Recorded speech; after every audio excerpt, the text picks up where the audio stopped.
Hey guys, hope you guys are doing well. It's Spiffy here.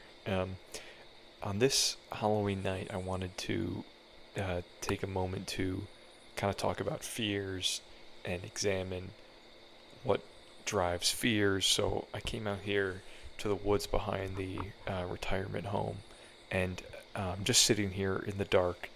It's late at night, and I'm trying to come face to face with my fears. So I prepared a little speech about fears for you guys, and I think I just want to share that with you now. Since the dawn of mankind, there has been fears. Fears has been a part of life forever. Cavemen was scared of lizards. Lizards was feared of bigger lizards, and those bigger lizards were probably scared of something too. And I have had fear for my whole life. When I was a little child boy, I had fear of the ball pit at Chuck E. Cheese's because there were lizards in there. And one time, one of the lizards. Do you guys hear that? I think somebody's coming. Howdy, stranger. Hi. You think an old, tired zookeeper could rest his weary bones here for a moment? Sure. Yeah, have a seat. Thanking you kindly. Oh, that feels good on these old, tired bones. Yeah, sure. I'm just doing a podcast here, so I was just giving a little speech actually. Well, don't let me interrupt you. Keep going with your speech. I'll just be here, just resting, relaxing. Yeah. Okay. Yeah. Well, where was I? I was talking about fears and the ball pit, and yeah.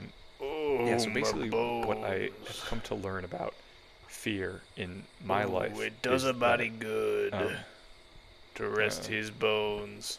Yeah. No. Yeah. Definitely. I can only imagine. Don't mean to interrupt you or cause you much of a problem, partner. Sure, But it problem. just really does. It just does a body all kinds of great things. I'm sure. Yeah. Okay. I'll just finish up this speech real quick if that's all right. Yes, partner. Pay me no mind. Just resting. Okay. Great. Yeah. So, like I was saying, I like to think about fear as a giant pound cake. Yep. You take one bite and you think, "Wow, that's good." Two bites, taste it right now.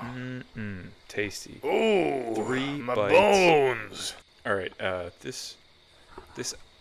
I don't think that this is working out. What's that now? So why don't you said you were a zookeeper by trade.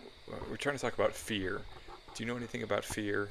Oh, yes, I know a thing or two. In fact, I got a couple stories that'll make your skin crawl off your bones. Why don't you tell me what you're looking for? Yeah, basically just it's Halloween and we bones. Sorry about that. Just one final burst of relaxation coursing through a body. But no, I've got a couple stories for you. Okay, great. Yeah, why don't you just start with those then? Let me ask you something there. Okay. Have you ever seen a drunk stumble into a pit of wild dogs and be torn apart? No.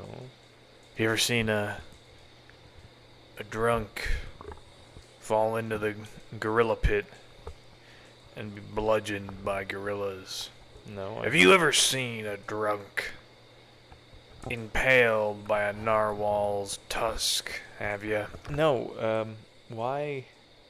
Did this all happen at the zoo? Oh, yes, it did. And you would not believe how many more stories I have of drunks meeting their violent, bloody end at my zoo. Why?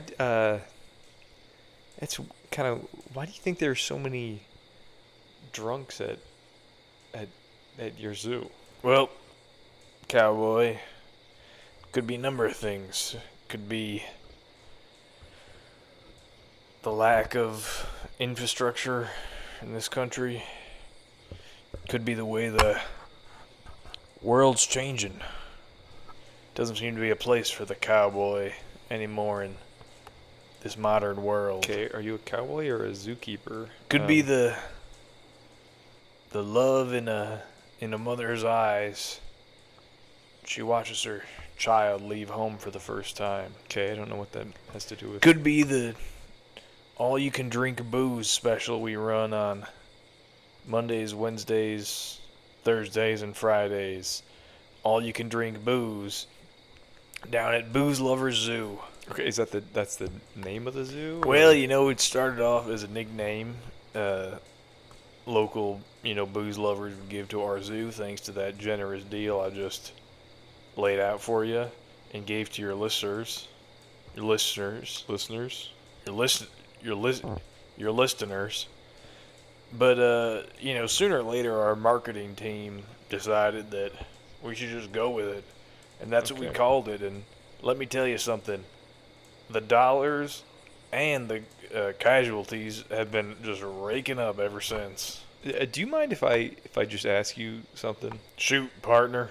Why are you out here in the middle of the night? Well, you know what they say, right? You know the expression, a cowboy, or a zookeeper for that matter, never rests on his laurels, right? He's got to keep moving.